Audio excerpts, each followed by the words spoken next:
Yes, so we have presented this abstract about the MYC dependency in multiple myeloma. So the concept is that MYC is a key oncogene of multiple myeloma. We know that it's overexpressed in about 50% of the newly diagnosed patients. We know that it's associated with tumor progression from smouldering myeloma to multiple myeloma. The MYC translocations are associated with a poor outcome in multiple myeloma. It has a very broad role in the cancer cell, but it's one of these undruggable targets, and some attempts to directly target MYC were not completely successful in clinic. So we turned the problem a little bit differently, and we tried to look at the gene dependencies in MYC overexpressing cells. So what we did for that is we used these large data sets called the Achilles project, developed at the Broad Institute in Boston, and it's a genome-wide loss of function screening across hundreds of cell lines, and we classified the cell lines by MYC expressions. So the high MYC expression versus the low MYC expressions.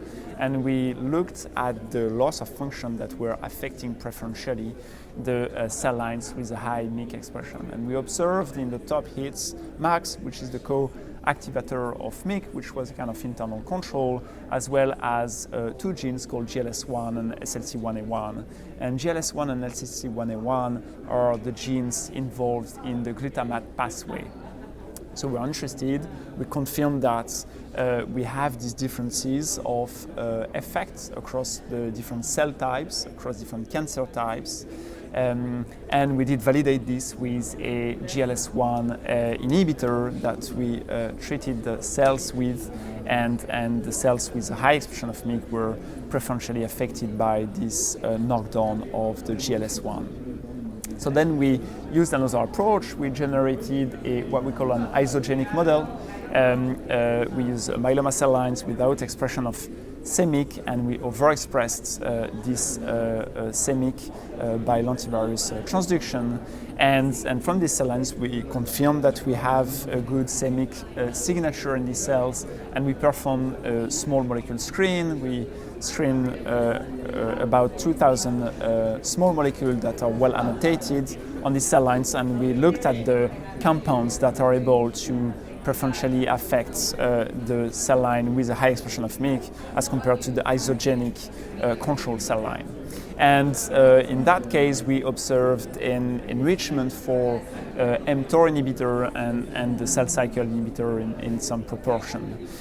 So we were interested, we validated these mTOR inhibitors, and we asked the question whether these two gene dependency could be synergistic, and we treated the cells with one compound called taurin-2 and another compound which is a GLS1 inhibitors, and we treated the cells, and we see some synergistic effect at low concentration. We have more than an additive effect, but a true synergistic effect. So that's interesting, and it's something we're working on, the hypothesis that MYC induce a high translational activity, and when you block the glutamate pathway and the mTOR pathway, you block this protein translation activity, and does affect potentially preferentially the cells with a high MYC expression. So this is the hypothesis we're working on. Would it be eventually made into a therapy or a target? So that's the goal, to be able to translate these findings eventually into the clinic, and why not develop clinical trials. Some of the mTOR and the